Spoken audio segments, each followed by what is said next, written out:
दोस्तों कहते हैं कि ताकतवर और खतरनाक होने के लिए बड़े वजूद का होना जरूरी नहीं है, क्योंकि बाज औकात छोटे पैकेट में बड़ा धमाका देखने को मिलता है। मैं बात कर रहा हूं कुर्बानी के जानवरों की, जिन्हें हम देखते हैं कि अक्सर बड़े वजूद वाले जानवर कुर्बानी के वक्त किसी किस्म के खतरे की वजह नहीं बनते और ना ही किसी को कोई नुकसान पहुंचाते हैं, बल्कि ये बड़े आराम से अल्लाह की राह पर कुर्बान हो जाते हैं। मगर कुछ बिखरे हुए बैल ऐसे भी होते हैं जो कद्दो जिसामत में एक बकरे की तरह लगते हैं,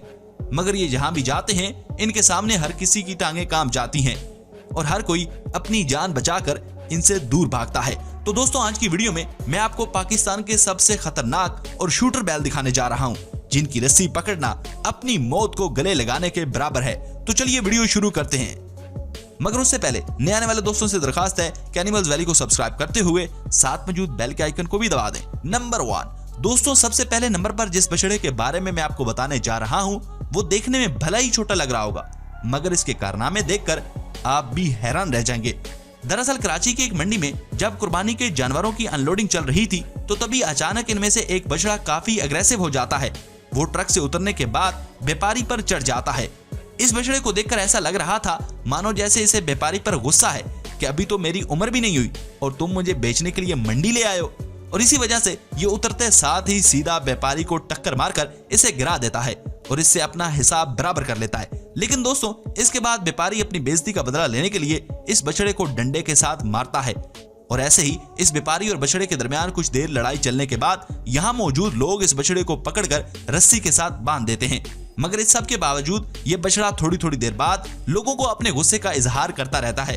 दोस्तों आपके ख्याल से इस बछड़े ने उतरते साथ ही व्यापारी के साथ जो किया वो सही था या गलत? कमेंट बॉक्स में कमेंट करके बताइए ना। नंबर 2 दोस्तों, मंडी में बिफरने वाले एक ऐसे राकट बछड़े के बारे में अब मैं आपको बताने जा रहा हूं जिसने टक्कर मारकर अपने मालिक का सर ही फाड़ दिया और इसके सर में से खून निकलना शुरू हो गया। इसके बाद ये बछड़ा अपनी रस्सी छुड़वाकर पूरी मंडी में उदम मचा देता है और कोई भी इसकी रस्सी पकड़ने के लिए इसके पास आने की हिम्मत तक नहीं करता। हालांकि देखा जाए तो ये बछड़ा भी जिसामत में एक बकरे की तरह ही छोटा सा लगता है, मगर इसकी दहशत का अंदाजा आप इसी बात से लगा सकते हैं कि यहाँ पर कोई भी इस बछड़े के पास नहीं जाना चाहता। और दोस्तों यहाँ पर इस बछड़े के मालिक को देख सकते हैं जो बेचारा टक्कर खाने के बाद किसी और ही दुनिया में पहुंच चुका है और इसे किसी बात की कोई होश नहीं है। खैर इस सब के बाद मंडी में एक व्यापारी इस बछड़े को काबू करने के लिए मैदान में आता है और अकेला ही बड़ी बहादुरी के साथ इसकी रस्सी पकड़कर इसे आगे चलने के लिए खींचता है, मगर ये बछड़ा इसके काबू आने के लिए भी राजी नहीं था और वो इस व्यापारी को भी खूब नचाता है। दोस्तों आखिर पर होता यह है कि 4-5 लोग मिलकर इस बछड़े को दोनों तरफ से रस्सियां डालते हैं और इसे आहिस्ता आहिस्ता एक महफूज जगह पर ले जाकर